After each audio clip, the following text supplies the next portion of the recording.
The Imperial Palace was the most beautiful place Taewoo had ever seen. It floated in the center of a golden nebula, surrounded by rings of light that spun slowly like the hands of a great clock. The walls were made of crystal that sang when the starlight touched them. The floors were smooth and warm, like the skin of a living creature.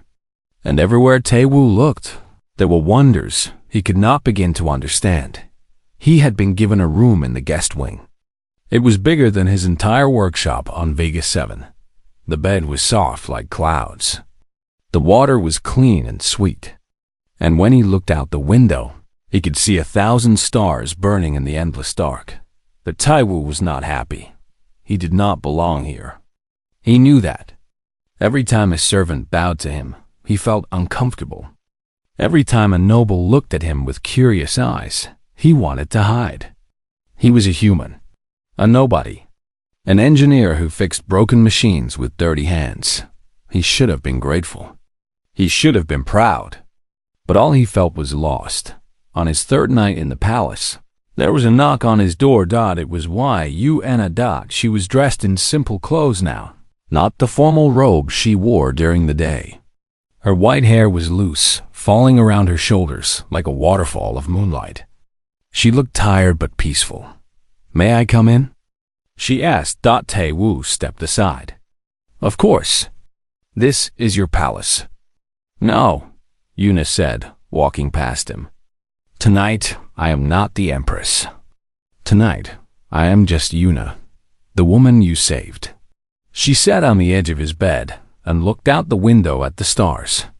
Taewoo stood near the door, unsure of what to do.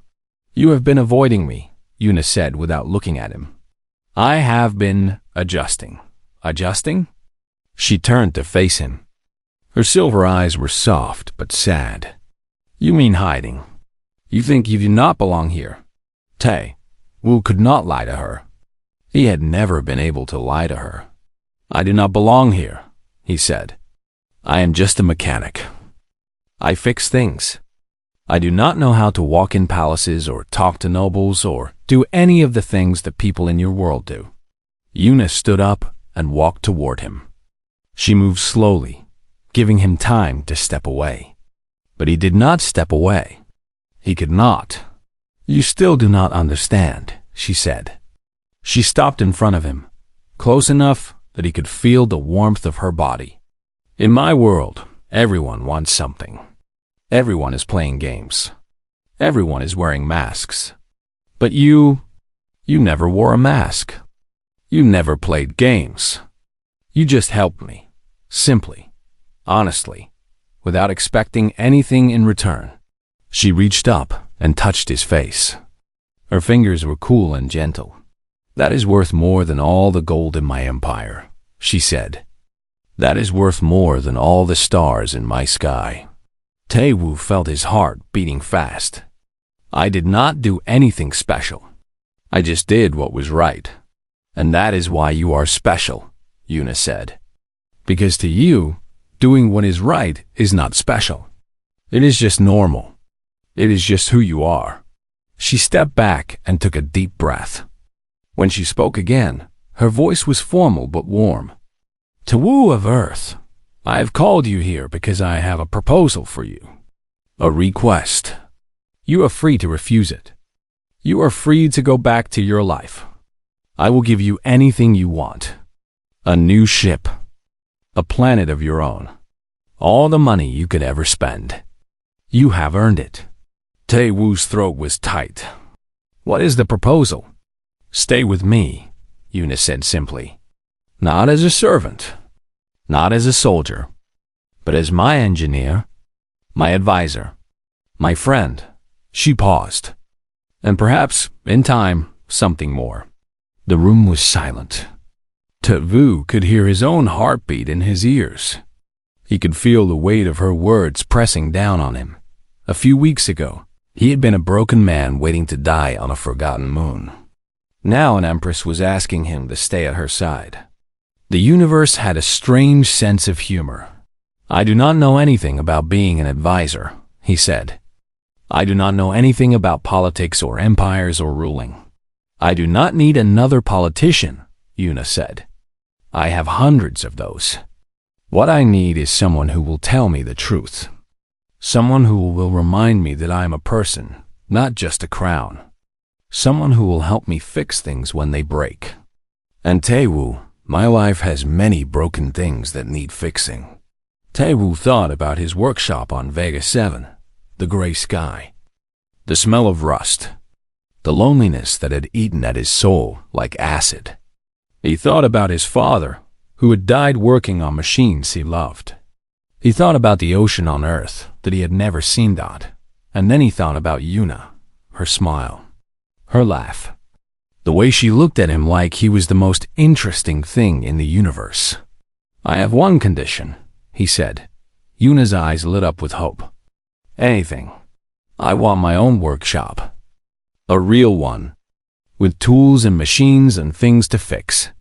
I cannot just walk around the palace doing nothing. I will go crazy. Yuna laughed. It was a real laugh, full of joy and relief. She threw her arms around him and held him tight. You can have 100 workshops, she said. You can have 1,000. You can have anything you want, Taewoo. Anything at all. Taewoo held her back. She was warm and real in his arms. She smelled like flowers and starlight. And for the first time in his life, he felt like he was exactly where he was supposed to be. The ceremony was held 3 days later. The great hall of the palace was filled with nobles and generals, and diplomats from every corner of the empire. They wore beautiful clothes and expensive jewelry. They spoke in hushed voices and watched the stage with curious eyes. Taewoo stood on that stage, feeling like a fish out of water. He was wearing new clothes that Yuna had given him. They were simple but elegant, made of fabric that felt like water against his skin. He had tried to refuse them, but Yuna had insisted. You are going to be part of my court, she had said. You need to look the part. Now he stood before thousands of people, trying not to throw up. Yuna stood beside him, dressed in golden robes that made her look like a goddess. She raised her hand, and the hall fell silent. My people, she said. Her voice carried through the hall like music. I stand before you today to honor a man. A human from a distant world called Earth. His name is Taewoo, and he saved my life. Whispers rippled through the crowd. Some were curious. Some were skeptical. Some were hostile. Yuna continued. When my ship crashed and my enemies hunted me, this man found me in the fire. He healed my wounds. He repaired my ship. He fought beside me against impossible odds. He asked for nothing in return. He wanted nothing but to help. She turned to face Taewoo. Her silver eyes were shining. In our empire, we have a saying. True worth is shown not in times of ease, but in times of struggle. This man has shown his worth 100 times over. And today, I honor him with a title. She reached into her robes and pulled out a small badge. It was made of gold and crystal, shaped like a star with flames around it. From this day forward, Yuna declared, Taewoo of Earth shall be known as Imperial Engineer. He shall have a seat on my council. He shall have a voice in my decisions. And he shall have my trust, now and always. She pinned the badge to his chest. Her fingers lingered for a moment over his heart. Thank you, she whispered, so quietly that only he could hear, for seeing me when no one else could. The crowd began to applaud. At first it was scattered and uncertain, but then it grew. It grew until the whole hall was filled with thunder, until the walls shook with the sound of thousands of hands clapping together. Taewoo looked out at the crowd. He saw faces that were beginning to smile. He saw eyes that were beginning to accept. He was still a stranger. He was still different. But he was no longer alone. He turned to Yuna. She was smiling at him with tears in her eyes. So, she said, what do you want to fix first? Taewoo thought about it for a moment. Then he smiled. Everything, he said. I want to fix everything." And together, they began to do exactly that. They drifted through space for 3 days. The ship was badly damaged. The engines worked, but only at half power. The life support system was failing, and they had almost no food or water left. Tae-woo did what he could. He patched holes with pieces of his own clothing. He rerouted power from non-essential systems to keep the air flowing. He gave Yuna most of the water, even when she told him not to. "You need to drink," she said on the second day. Her voice was weak but firm. "I am fine," Tae-woo lied. His lips were cracked. His head was pounding, but he smiled anyway. Yuna looked at him with those silver eyes. There was something in them that he had not seen before, something soft and sad. "Why do you keep doing this?" she asked. "Why do you keep sacrificing yourself for me? You do not even know who I am." Tae-woo thought about the question. It was a good question. He'd been asking himself the same thing since the day he found her in the burning ship. "I do not know," he said finally. "Maybe because you are the only person who has ever made me feel like I matter. Maybe because helping you is the only good thing I have done in years. Or maybe I am just too stubborn to let you die." Yuna was silent for a long moment. Then she reached out and touched his hand. Her skin was cool and smooth, like polished stone. "Thank you," she whispered, "for everything." On the third day, they saw the lights dot at first. Tae-woo thought he was dreaming. The lack of water was making him see things. But then Yuna grabbed his arm and pointed at the window. "Ships," she said. "Many ships." Tae-woo's heart sank. More enemies. They had survived the black hole only to be caught again. It was over. But then Yuna did something strange. She started to cry. Tae-woo had never seen her cry before. Even when she was wounded and in pain, she had kept her face like stone. But now, tears were running down her silver cheeks, falling like drops of starlight. "They came," she said. They actually came. Before Tae-woo could ask what she meant, the radio crackled to life. A voice spoke in the same strange language that Yuna used. The voice was deep and formal, full of respect. Yuna replied. Her voice had changed. It was no longer the voice of a tired soldier. It was the voice of someone who commanded armies. Someone who ruled worlds. The conversation went on for several minutes. Tae-woo did not understand the words, but he understood the tone. Something was happening. Something big. When Yuna finally turned off the radio, she looked at Tae-woo with a strange expression. "What is happening?" he asked. "My fleet has found me," she said slowly. "They've been searching for me since my ship was destroyed. They never gave up." "Your fleet? I thought you were a soldier." "A pilot." Yuna closed her eyes. When she opened them again, they were full of a light that Tae-woo had never seen before. "I lied to you," she said. "I am sorry. I had to protect myself. I had to protect you. But you deserve the truth now. You have earned it." She took a deep breath. "My name is Yuna, but that is not my title. My title is Empress. I rule 12 star systems. 300 billion people call me their leader.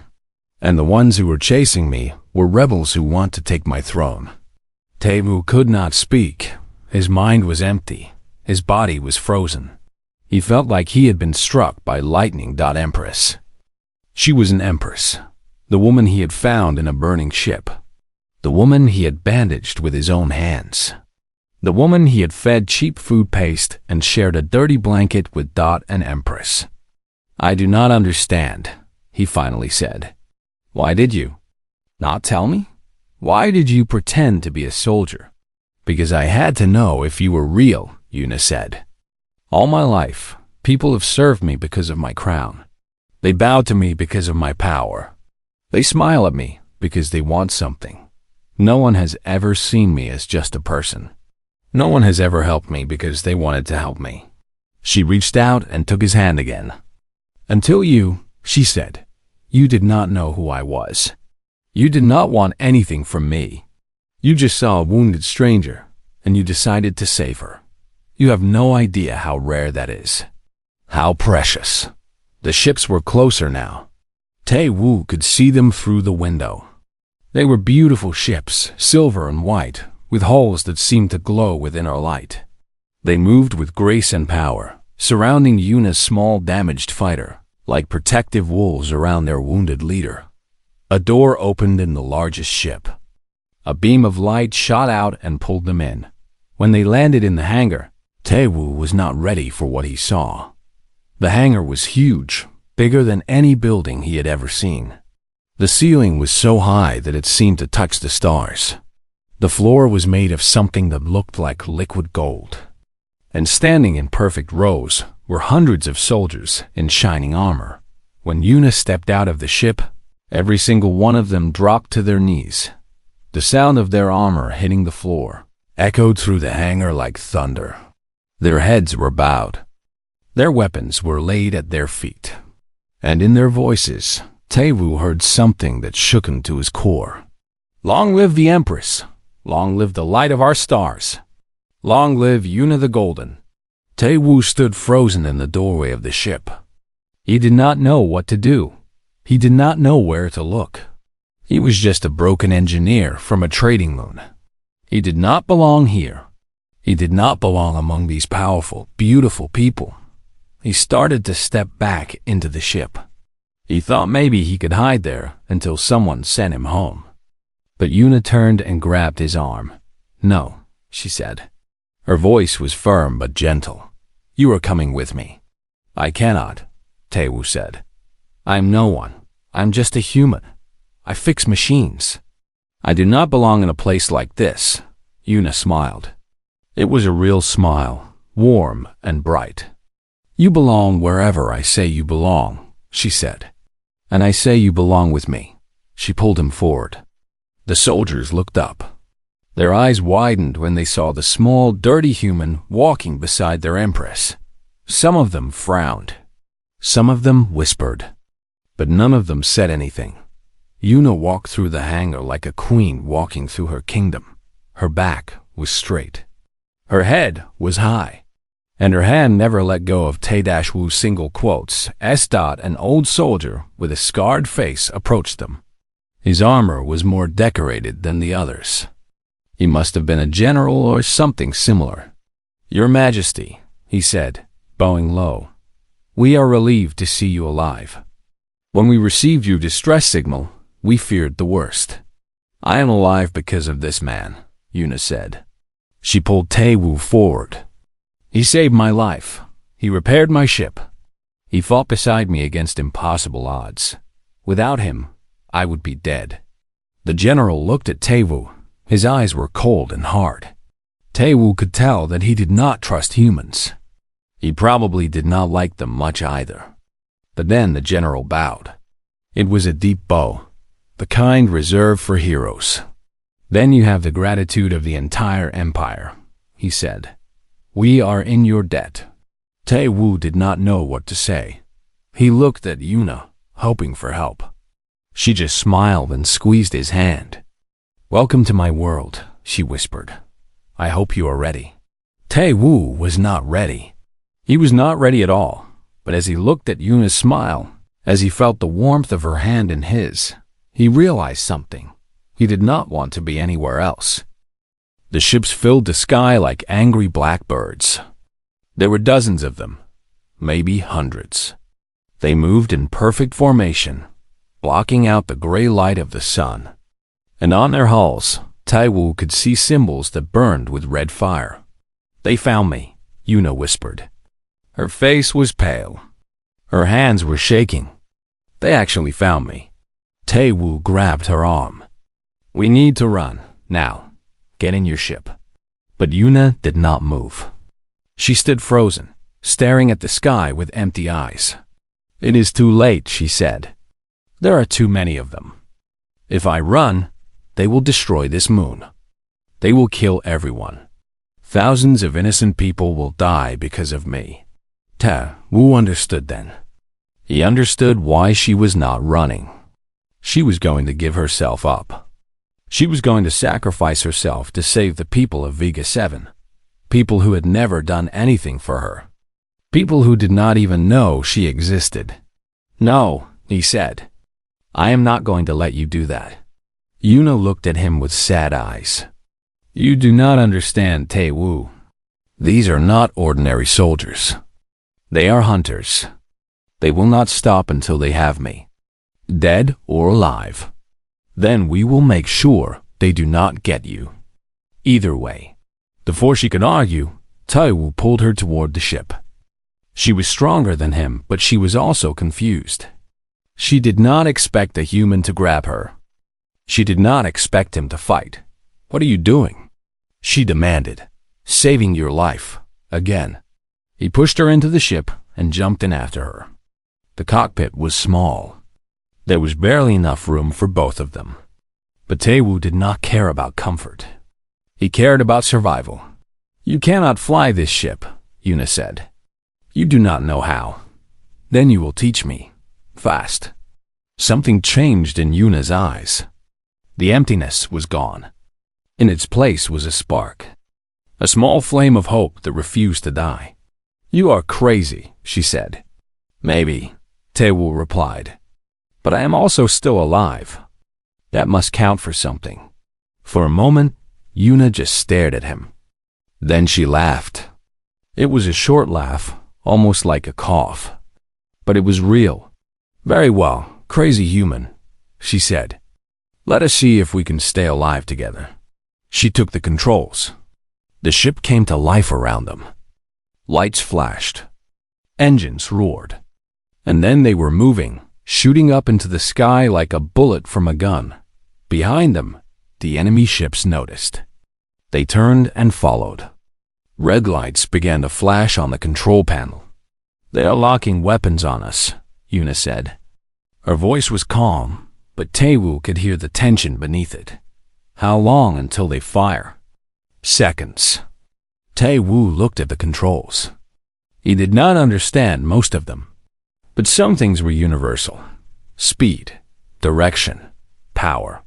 "That asteroid field," he said, pointing at the screen. "Can we reach it?" Yuna looked at him with surprise. "The asteroid field? Are you trying to kill us faster?" "No, I am trying to keep us alive. Trust me." She did not trust him. He could see it in her eyes. But she also had no better plan. So she turned the ship toward the asteroid field and pushed the engines to full power. The first shots came just as they reached the asteroids. Red beams of light flew past them, hitting the rocks around them. Explosions filled the void. Debris flew everywhere. "This is impossible," Yuna said through clenched teeth. She was a good pilot, but even she could not dodge everything. The asteroids were too close.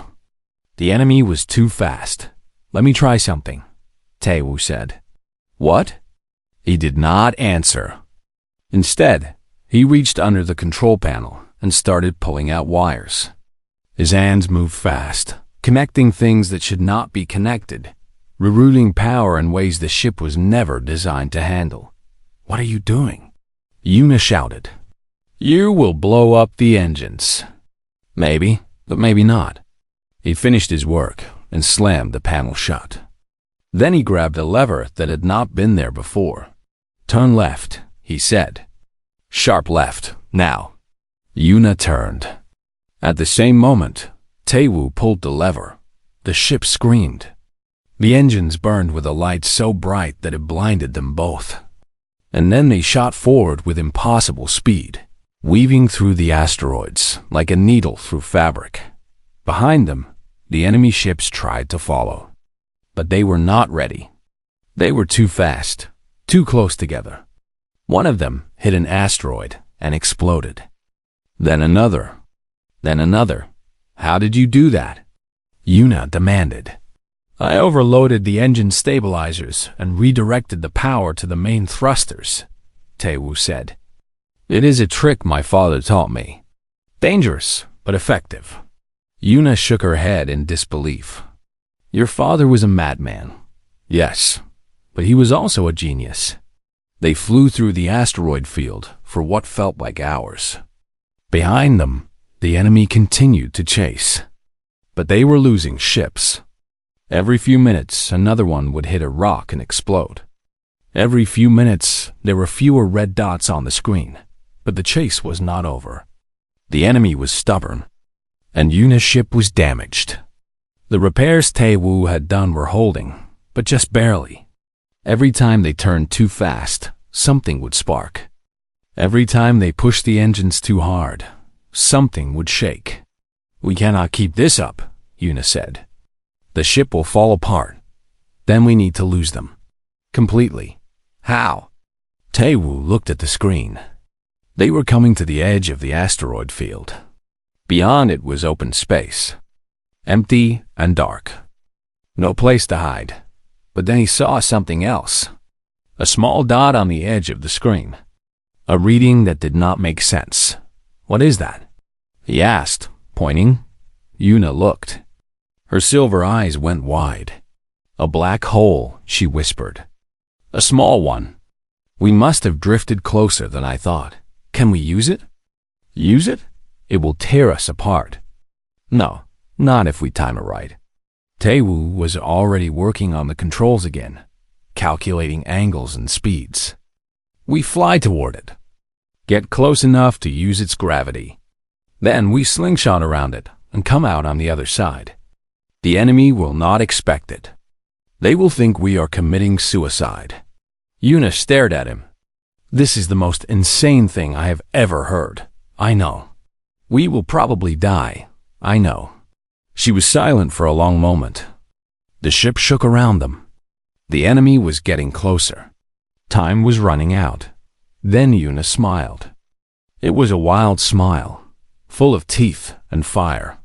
"I like you, crazy human," she said. "Let us do it." She turned the ship toward the black hole. Behind them, the enemy followed. They were so focused on the chase that they did not see the danger until it was too late. The gravity hit them first. Taewoo felt his body being pulled in 100 different directions. The ship groaned. Metal bent. Warning lights flashed everywhere. But Yuna held steady. Her hands were firm on the controls.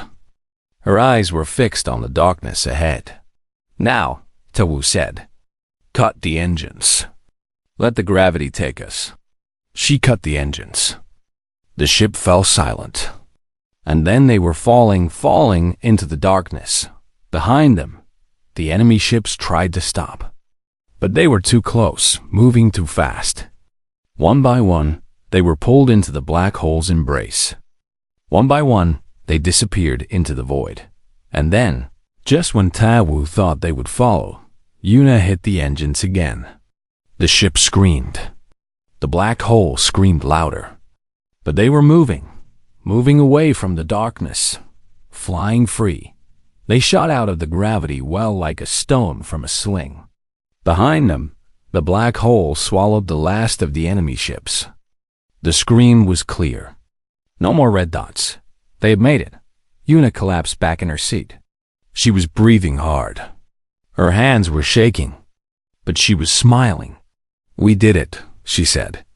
"We actually did it." Taewoo could not respond. He was too tired, too shocked, too everything.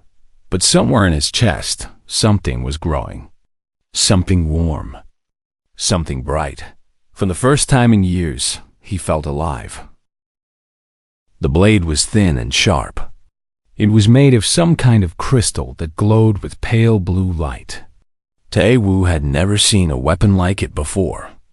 He had also never been so close to death. He did not move. He did not breathe. He just looked into those silver eyes and waited. The woman spoke.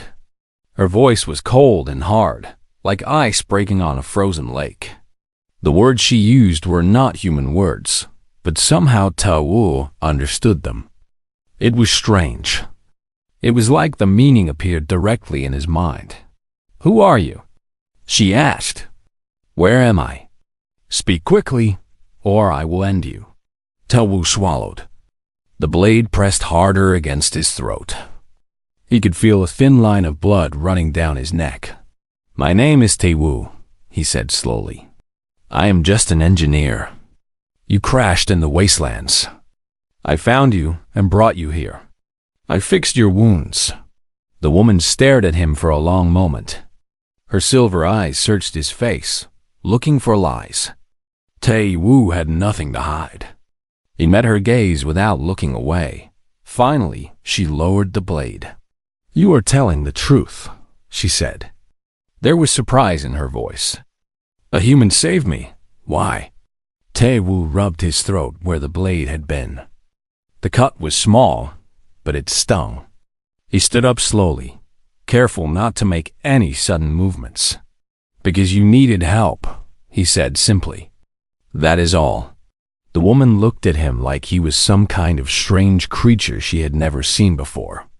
She opened her mouth to say something, then closed it again. For a moment, she seemed lost. Then she tried to stand up. It was a mistake. Her legs gave out immediately. She fell forward, and Tae-woo caught her before she hit the ground. She was weak. The crash and her wounds had taken too much from her body. She needed rest. "Let go of me," she said, but her voice had no strength in it. "You need to lie down," Tae-woo said.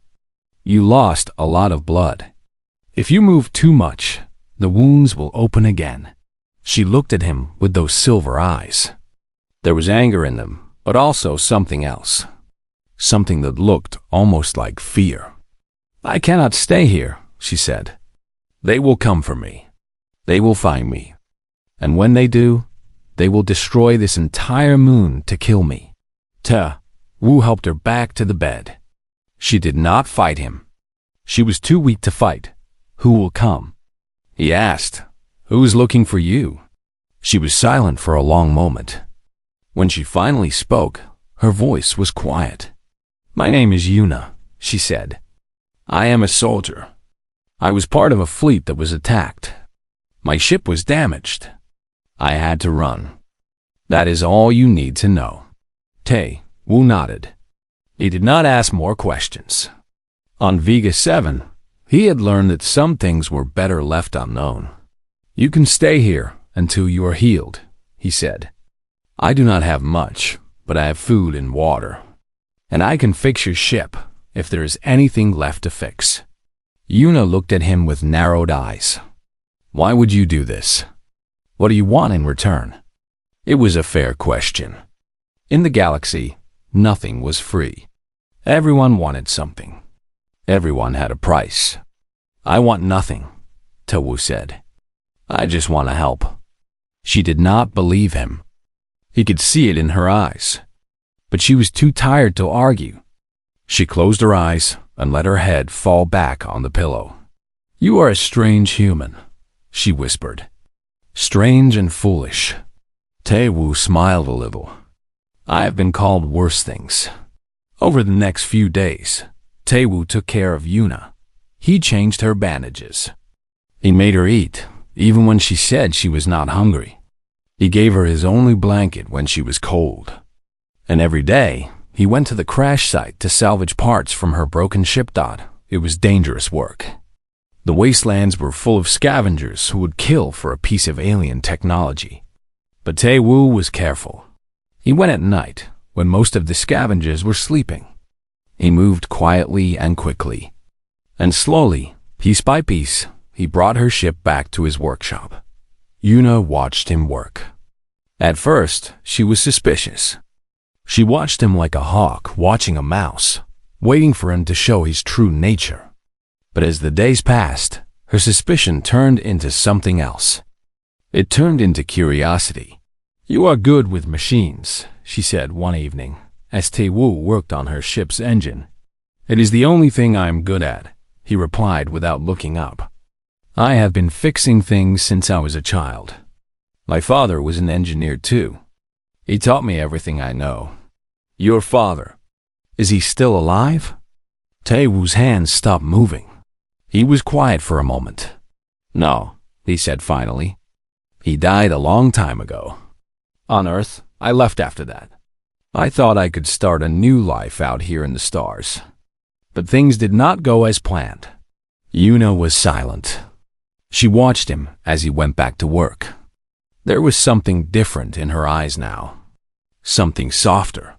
"I'm sorry," she said, "for your loss." Tae-woo looked up at her. In all his time on Vega 7, no one had ever said those words to him. No one had ever cared enough to say them. "Thank you," he said. That night, something changed between them. The wall that Yuna had built around herself began to crack. She started talking more. She told Tae-woo about the stars she had visited, the battles she had fought, the friends she had lost. She did not tell him everything, but she told him enough. And Tae-woo listened. He listened to every word, because her stories made him remember that the universe was bigger than his small workshop. Her stories made him remember that there was still beauty in the world, even in the darkest places. 1 week later, the ship was almost ready to fly again. Tae-woo had worked day and night to fix it. He had used every skill he had, every piece of knowledge his father had given him. And somehow, against all odds, he had done it. Yuna stood in front of her ship. It was not beautiful anymore. It was covered in patches and repairs. But it was whole. It could fly. "You did this," she said. Her voice was full of wonder. "You actually did this." "It was not easy," Tae-woo admitted. "But I made a promise. And I always keep my promises." Yuna turned to look at him. Her silver eyes were shining with something that might have been tears. "In my culture," she said slowly, "when someone saves your life, you owe them a debt. A debt that can never be fully repaid. You have saved my life twice, Tae-woo. Once when you pulled me from the fire, and once when you gave me back my wings." She stepped closer to him. She was tall, taller than him by a head. She looked down at him with those beautiful, terrible eyes. "I will not forget this," she said. "I will not forget you. And one day, I will repay my debt. This I swear on my blood and my honor." Tae-woo did not know what to say. He had never been sworn to before. He did not know what it meant in her culture. But he could feel the weight of her words. They were not empty words. They were real. "You do not owe me anything," he said. "I did what anyone would do." Yuna smiled. It was a small smile, but it was real. "No," she said. "You did what no one else would do. And that is why I will never forget you, Tae-woo the engineer. That is why you will always have a place in my heart." Before Tae-woo could respond, a sound filled the air. It was a terrible sound, like 1,000 thunders rolling across the sky. They both looked up. Ships were coming. Many ships. And they were not friendly. The trading moon of Vega 7 was not a place where dreams came true. It was a place where dreams came to die. The air smelled like rust and burning oil. The sky was always gray with smoke from the factories. And the people who lived there had long forgotten what hope felt like. Tae-woo was one of those people. He was a human engineer, 29 years old, with oil-stained hands and tired eyes. He had come to Vega 7 3 years ago with big plans. He wanted to start his own ship repair business. He wanted to make enough money to return to Earth and buy a small house near the ocean. He wanted to live a simple life, but life on Vega 7 was never simple. His business failed in the first year. The alien traders cheated him. The local gangs demanded protection money. And when he could not pay, they took everything he had. Now he lived in a small workshop at the edge of the wastelands. He survived by fixing broken machines that others threw away. He ate cheap food paste and drank recycled water. He was alone. Every night, Tae-woo would sit on the roof of his workshop and look at the stars. Somewhere out there was Earth. Somewhere out there was home. But he knew he would never see it again. He did not have enough money for a ticket. He did not have enough hope to keep trying. He was just waiting to die. That night started like any other night. Taewoo was working on an old generator when he heard the sound. It was a terrible sound, like thunder mixed with screaming metal. He ran outside and looked up at the sky. A ship was falling. It was not a big ship. It was a small fighter, the kind that soldiers used in battle. Fire was coming from its engines. Smoke was trailing behind it like a black ribbon. And it was heading straight for the WASTEL, and DS.Tae-Woo watched as the ship hit the ground. The impact shook the earth beneath his feet. A ball of fire rose into the gray sky. Then everything was silent. For a long moment, Taewoo did not move. He knew he should go back inside. He knew he should mind his own business. On Vega 7, people who asked questions did not live long. People who helped strangers lived even shorter. But something made him walk toward the crash site. Maybe it was curiosity. Maybe it was the small part of him that still believed in doing the right thing. Or maybe he was just tired of being afraid all the time. The walk took 20 minutes. The wastelands were full of broken machines and old garbage. Taewoo had to climb over piles of scrap metal and avoid pools of toxic liquid. By the time he reached the crash site, his lungs were burning from the smoke. The ship was destroyed. Half of it was buried in the ground. The other half was on fire. Taewoo could see that it was military design, but he did not recognize the symbols on its hull. They were strange and beautiful, like flowers made of light. He was about to leave when he heard the sound. It was a small sound, like a whisper. It was coming from inside the burning ship. Taewoo did not think. He just moved. He grabbed a piece of metal to protect his hands and pulled at the broken hull. The heat was terrible. His skin was burning, but he did not stop. He kept pulling until he made a hole big enough to crawl through. Inside the ship, he found her. She was lying on the floor, surrounded by broken glass and sparking wires. She was not human. Her skin was pale silver, like moonlight on water. Her hair was long and white, spread around her head like a halo. She was wearing armor, but most of it was shattered. Blood was coming from her wounds. It was red, just like human blood. She was the most beautiful thing Taewoo had ever seen. He did not know if she was alive. He did not know if he could save her. But he knew he had to try. He lifted her in his arms. She was lighter than he expected, as if her bones were made of something different than human bones. He carried her out of the burning ship and into the cold night air. Then he started walking back to his workshop. The journey was long and hard.